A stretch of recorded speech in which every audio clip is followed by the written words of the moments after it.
Hello everyone, hope you're doing well. It's your girl Jennifer and this is Against All Odds. Today I'm back again with another interesting conversation. And our conversation today is rather a little bit worrying. And it is worrying for the fact that I have been reading and seeing things on social media that have really been disturbing me. So the one question I want to ask you today: are we trading off our children? Why are our children dying in schools? Why? What is happening? I want to talk about, and this may, where I have seen this happening a lot is in Kenya. But it could be happening elsewhere. And why I'm bringing it out and talking about it today is because if at all it helps one person, for me, I will have achieved purpose. Because as a mother, as a parent myself, it is really disturbing for me. In Kenya, there are two groups of people that I find are like demigods: doctors and teachers. And you will see why. Now, doctors in Kenya, definitely, and many African countries, they have the final say about your health, about everything. Like, you take their word for, you just take it like lying down. You don't even argue with them. You don't argue with their diagnosis. It's only a few who have been able to like query, challenge, or try to understand further, especially because of being informed and enlightened. But the larger population, doctors are like God. Once they give you a diagnosis, once they say something, you do it. We take medication without caring, without worrying, just because the doctor said, yeah, then that happens. The other people are like are the teachers. And please interact with me in the comment section and tell me whether you've seen, you have had these experiences. And for example, growing up, you'd go to a school, and once you're in the school compound and school setting, if you're a parent coming to the school, you want to see your child, and the teacher says no, you have nothing to do. The teacher has said no.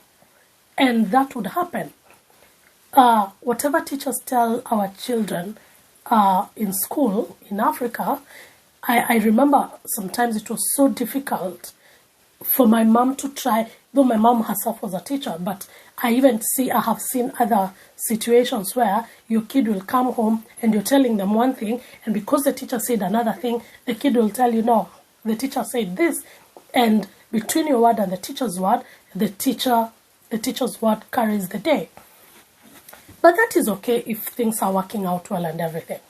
So, and there are those discrepancies here and there, but I'm not having major issues with that. I am having major issues with when a school and an institution and a system is doing things and we parents are not challenging those systems, and it's when things get out of hand, we don't know what to do, and you're left to suffer the consequences. And so let me get into the details of like one of the stories. This story, I saw it on social media this week, and the person who had posted it is my friend on Facebook. So I'm talking about it because it's there in public domain. And I think this person was posting something that has happened to the friend. So, as the story goes, this mother is asking why the school did not ring her or tell her to come quicker to pick her daughter from school, who was sick, only for her to take the kid to hospital and the kid dies. You see, this thing has happened 2 times in Kenya. 2 times. For me as a parent, if that would happen, I don't know. Thinking about the love I have for my children and thinking about the love I have for people, even if it wasn't my child, or I think I'd be going crazy. I'd really be going crazy. And so we need to have this conversation and this discussion, because what are the parents in Kenya doing wrong? What are parents in Africa? Probably even here in the UK, probably there are some places where this is happening. So, it is not unusual and it is not uncommon in Kenya for you to take your child to school. And so let me talk about a boarding school situation, because boarding schools are so many. When I was in boarding school in Kenya, in my time we only had one visiting day. And so parents were only allowed to come on the visiting day. On rare occasions did we have a parents' day where parents would come in to the school.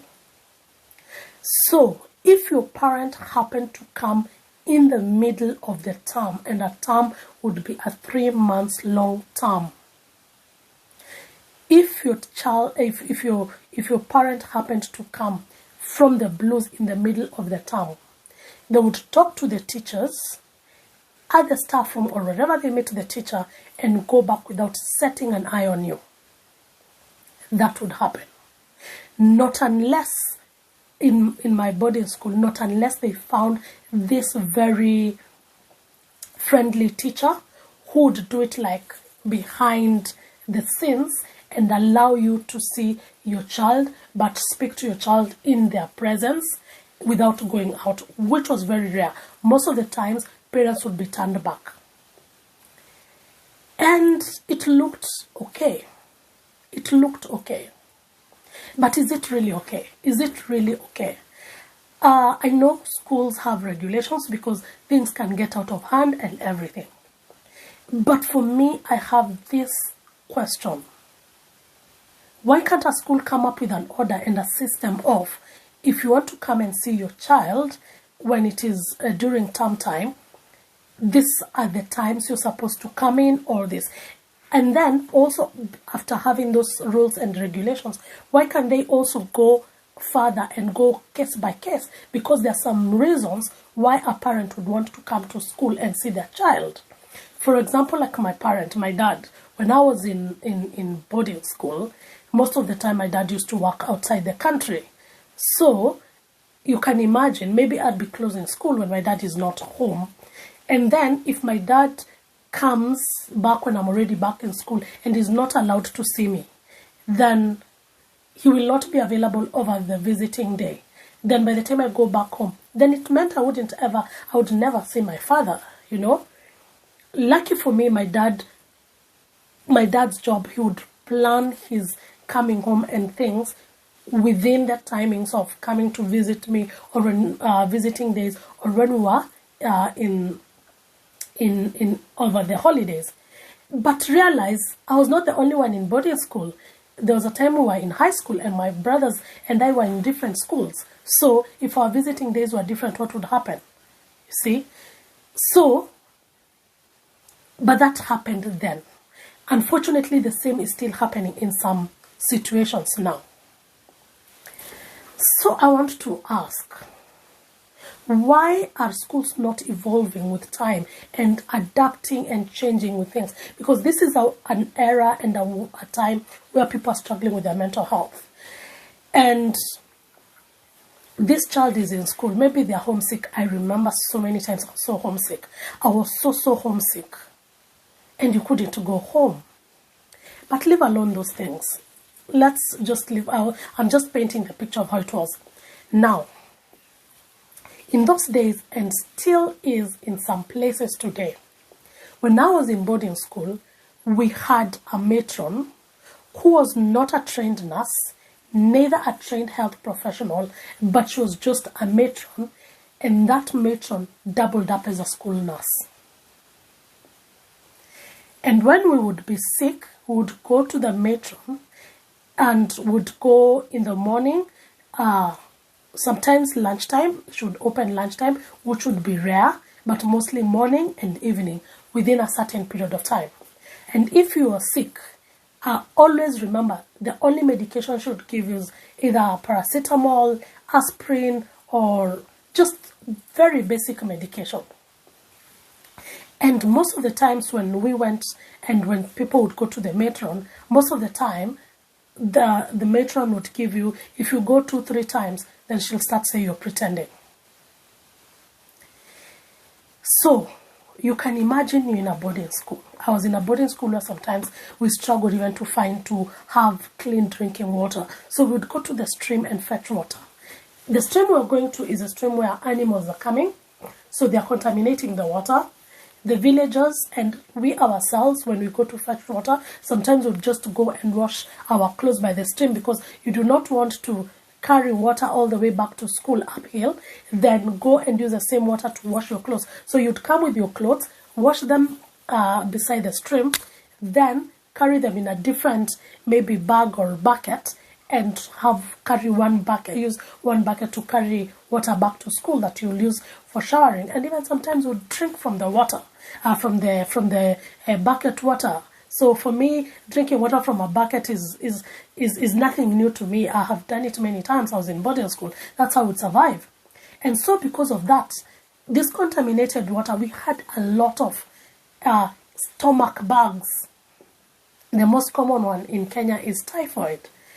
So you can imagine a child coming to school to the matron and saying, I'm having headache, I'm having tummy ache, you're given paracetamol, you go, it's not getting better, and then you come for like a week and the matron tells you, no, you're pretending. So then, because you're pretending and she's not willing to give you any more medication, what happens? Then you stop going to her. And what if this headache is something else? What if this stomach pain is something else? What if this, And the only times I remember for us would be taken like to another hospital, and a special, like a bigger hospital or a proper hospital, is like when you had something more serious or something that now is beyond the matron. For example, if you had an injury and a big cut that needed to be, stitched, or when you had you playing football, maybe you've broken your leg, you have a big swelling, things like that. That's when now the matron would accompany you to another hospital. So, for example, for me, where is it in my hand? Yes, so I don't know if you can see from, how do I show it? So here, I have a cut here. Now you can see it, yes. So that cut, I got into a fight with a student in school. My school life was very funny. So the guy indirectly, I wouldn't say indirectly, what is it? They wounded me with a pair of scissors. I bled. Now, because the matron could not deal with it, I was taken to a hospital where they ended up stitching me. It happened. Nobody called my parents. Nobody told my parents anything. The term went like that. So, okay. This, I wasn't going to dwell much on my story. I'm just trying to paint the picture of how these things were and would be. So this is what would happen. So you go to the metro and you're told you're pretending. That was when I was in primary school. I went to high school, similar situation. But now in our high school, we had a sick bay. In the sick bay is where you'd only go and sleep in the sick bay if the matron has authorized you to go there. Meaning that she thinks you're too sick, but you're still staying in a hospital. On very rare occasions would you be taken to an outside hospital. When the worst came to the worst, maybe your parents would be called. And I'm using the word maybe. I remember one time when I was in high school, coincidentally my dad came and I was really sick. I was very, very sick. And he came coincidentally and he found me so sick, and I had to be called from the sick bay And when my dad looked at me, he said, I'm going home with this girl. And I was so sick. When I was taken to hospital, I stayed at home for like a whole week sick. And on medication because I had typhoid, I had all sorts of things going on. Now, my dad was wondering if he hadn't come to school, what then would have become of me? And after that, this is what my father did. I am super always grateful to my parents. They came back to school and they said, if I ever get sick, regardless of what it is, the first thing I need to be taken to hospital. My dad, we had an insurance cover by that time. So that time, because it was very few people had insurance covers, so it's that because we were living outside Nairobi, so it had to be the insurance had to be specific to some specific hospitals. So in the district where my high school was, at least there was one hospital where I could be taken to. So my father said, if I get sick, that is a hospital I should be taken to, and he should be rung immediately. That helped me because for me in high school, I really struggled with asthma. And so I really needed that medical intervention, and I was admitted in a hospital, that particular hospital, very many times because of that. But this only happened because my father was very categorical with that. If you know things to do with asthma, it can be fatal. So if my father had not done that, what would have really happened? Okay, so this student is sick. The parents are not called. And as it goes, it's like it's like this girl is pretending she's fine and everything like that. Actually, this child, sorry, I was confusing with another story. This child, the kid died in school because apparently they say the girl is pretending. So the girl had been going to get medication until she was told you can't have medication, and she was having a very bad headache. So she went, and during preps time, she just slept on her desk like that, and that's how she died. That's how she died. Because when she was having this headache, she had said she's struggling to breathe, and then they said, yeah, this is pretense. Only for the postmortem to be done, and they find she had water in her lungs. Now, there is also a very common story. You can look it up about this girl who died in school after being beaten by one of the teachers, and then definitely the school tried to cover it up. Yes, the story of Abby. Now, children are dying in Kenyan schools. I can list a few that I've been reading about and following those stories online. But now, where is the problem? Where is the problem? Why is this happening? And when I look back, for me, it is this thing of these two people, doctors and teachers, we have made them gods. Because it's like when you take your child to the school, it is like you're told as a parent, it's like there's an unsaid rule. At the gate, you as a parent, the only thing we want to see from you and get from you is your school fees. And you come to us when we call you and do whatever we tell you to do. But beyond that, you have no say in what we do. So, and this is becoming very bad, because how many children do we have to lose till we take action? How many daughters, how many sons, how many sisters, brothers, uncles, aunties will we lose till we take action? So right now, I feel like we as parents, we are giving power of our children to people, and we are taking a backseat and allowing them to dictate things. And it's unfortunate that if something goes wrong, we live with the consequences. Because that mother who has lost their child in such a way, To be very honest, as a parent, me as a parent, if my daughter Peace is sick somewhere and you're thinking she's pretending, she's being sick and pretending, and you're sparing me the pain of coming to school and traveling all the way and leaving things that I was doing only to come up to find a child that is pretending, so you're trying to spare me that agony, only for you to spare me that agony and then find the child wasn't pretending and I have to live and suffer the consequences of you thinking my daughter is pretending.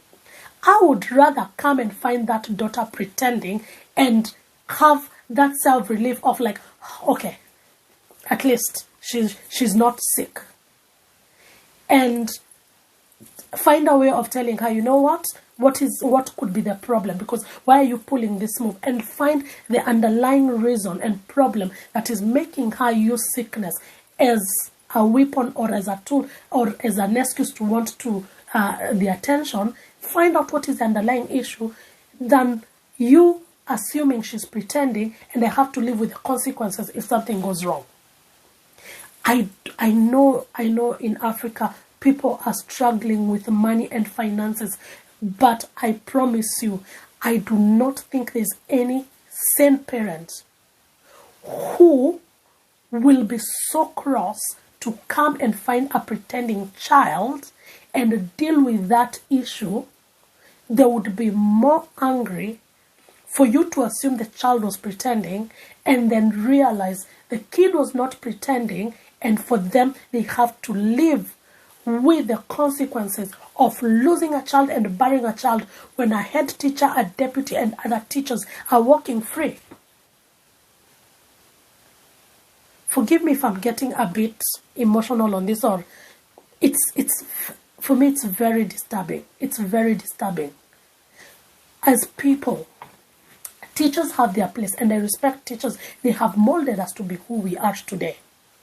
But the minute you take your child, the minute you go to any institution, as human beings, realize you're a shareholder in that institution. You should realize you are a shareholder and you need to be heard. Parents, we have left the role of the PTA, the Parents Teachers Association, those few members of maybe 5 people to speak on our behalf. Unfortunately, when your child is dead, the PTA is irrelevant there. You know, if you have a concern that you're going to school and you're being denied the opportunity to see your child, then that is not the school for your child. Hello, it may be the best school as you think. It may be the cheapest school, you know, but I'd rather my child be in a school that is performing poorly in terms of performance, but in a school where my views, my concerns are being addressed. And I'm very sure if a school is taking time to listen to you as a parent, there's very little chances that that school will be performing poorly.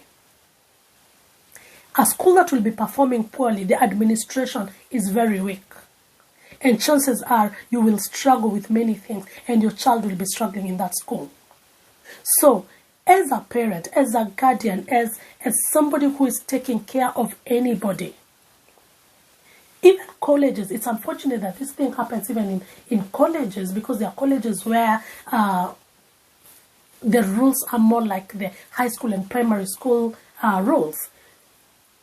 Trust me, we need to start doing our due diligence as parents and take our children. I have a friend who the kid was in a national school, and they're being called about to go to school to pick their child, and they're being told, come here at this particular time. Here in the UK, if you tell somebody, come here at 10, 12, or give them a time, an appointment time, it is easy for them to meet up with that time, because the system, the transport system, everything kind of is almost seamless, and it flows in a way you can plan yourself. But in Africa, you tell a parent to come to school and see you at 8. If they do not get there at 8, they can't see you. With the transport issues and everything, and some schools are in very interior places where the transport network is horrible, you know. And please, I feel like we need to take ownership as parents. We need to take ownership as guardians. We need to take ownership, have a voice. You may not be in the PTA leadership and the board of the school, but try and find a way of making yourself heard, because this is your child. Before the PTA can say something and make conclusions and decisions of your child, you need to be the first person who has made that decision. And if that decision doesn't sit well with you, please, there are many schools, I believe, in the whole of Kenya, in the whole of East Africa, in the whole of the world, there's a place where you will be listened to and your child will be treated as a child who matters. The other thing as parents, why are we agreeing? Yes, in Africa we love cheap labor and everything, but why is it that our children are being given medication by people who are not qualified, and we are okay with that? Your child tells you, we are given medication by matrons. For me, when I was in school, I didn't know a matron was not qualified. Now, because I did not know, that is okay, because as a student, I didn't know. But now as a parent who knows and understands, and my child who doesn't know comes to me and tells me, we were given a medication by a matron, why would I sit comfortably and allow that to happen? Why? It means I am already sabotaging myself as a parent, because that is the one thing that you should go and question. Why is it a person that is not qualified to give medication is the one that is giving my children medication? You know. And you know, it is okay for your child to be given the first like if it's a headache, be given paracetamol at least to manage the pain and everything. That, because even a teacher could do that. Actually, the teachers could be given paracetamol and be told, yeah, in case a child comes to you, give. But if this is something that is going to persist, you're saying you had paracetamol in the morning, it didn't work, now you're coming again and again, then you need to refer this person to somebody who can now listen to other symptoms that this child has. You see? So, as a parent, do not be silenced. Do not be silenced. Come together as parents and say, no, this is not acceptable. I know there are schools where you can't even talk to the head teacher. The minute you start saying something that does not agree with the head teacher, they start either labeling your child and everything. Before your child is labeled, take them out of that school. You have do you know the painful part that pains me with us Africans? It is you paying the school fees. It is you doing everything. But unfortunately, it is you who is still being frustrated as you do those things. You know? And that's why when we come to the West, we get shocked. Like, hello? Oh, so here I am doing this, and I am being included, and I have a voice and everything. And then you wonder, then why me, the same person in Africa, who was paying school fees, doing everything, but I went to the school and the head teacher, who is not paying my school fee, and not paying my child's school fee and doing anything, but the head teacher will stand there and tell me, you can't see your child, you can't talk to your child, just turn around and go home. After you have paid your fare, your transport, you have followed your car to go to a school, you took your child there. No, this is not acceptable. Children are dying in schools because first we've given the teachers all the power. We have allowed them to employ people who are not qualified to give medication to our children. And then, do you know, sometimes for us, we always say, oh, I'm not going to participate and vote. When you're voting for those PTA, the board members, when you're voting them in, when you're choosing them in, and then you sit back and say, no, I don't involve myself in these things. Let them choose whoever they choose. Okay. When you make those decisions, those are the people who will go and tell the head teacher, once you close the gates on opening day, let parents only come here on the visiting day, or when you call them for parents' day. Because that is the agenda they will sell. And because you've given them the power, then that will carry the day. But when you involve yourself in voting these people in, you will scrutinize them and say, oh, so and so, I don't like what the values they stand for. So and so is like this and like this. Then you will put in the people who have your interests at heart. And it all goes to politics. I'm not even a politician. But before I used to be this person, I will not vote. Let them put whoever they want to put in their air. Now I am more informed. I know that vote counts. I'd rather vote for a person and they lose the election than give power to somebody who is going to come and sell the agenda. You know. And even you yourself, you're sitting there with very good ideas. Why are you not taking up these positions? Go to that school. You can become a part of the board of governors and directors, and part of the PTA, Parents Teachers Association, so that you can make your voice heard.